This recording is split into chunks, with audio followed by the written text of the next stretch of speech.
Gandang hapon guys. Dito tayo no. Dumaan ulit tayo. Balik tayo ngayong hapon. Ni tatay. So ayan. Check lang natin yung ano. So ayan, di ko na masyadong yung natirang damo rito sa ibabaw. Ayan. Pabayaan na natin yung mabulok dyan. Ano naman yan, pataba. So hindi umulan. Kaya di mo alam natin, di na rin muna natin dinilig. Wala naman problema dyan. So maganda yung rito ngayon, panahon. Kaya kita nyo, ayan, mainit.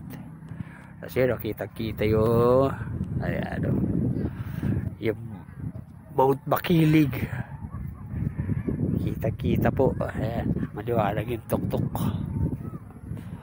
ang Mount Banao.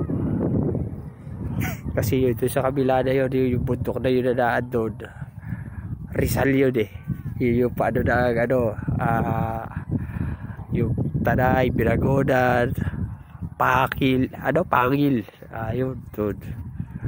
Yun yung dyan, yung mga bundok na naan doon. So yan, maliwalas rito ngayon. So marami rin tao. Hindi tayo nakabubalik na nung hapon kasi oras na rin naman tayo na galing rito.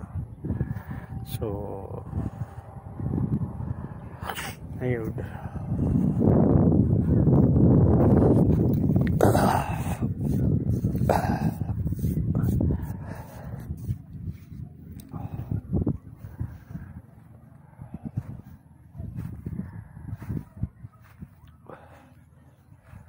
So ayan, doon siya.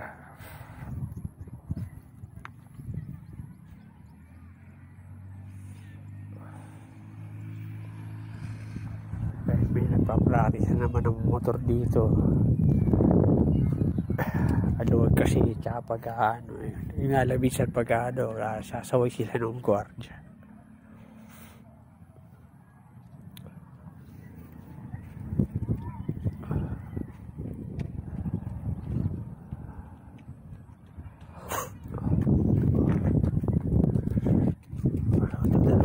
Nagdidilig ewan ko, tapos si tatay to di na magdilig, mahiram na lang yung lagatiran at mapaabunan to kasi baka hindi umulan babayang gabi tsaka buong maghapon bukas para basa-basa pa rin naman niya kahit papaano. So hanggang dito na lang muna guys. Maraming salamat sa panonood. Thank you for watching at magandang hapon. Ayun, makita nyo na sikat na araw. God bless po.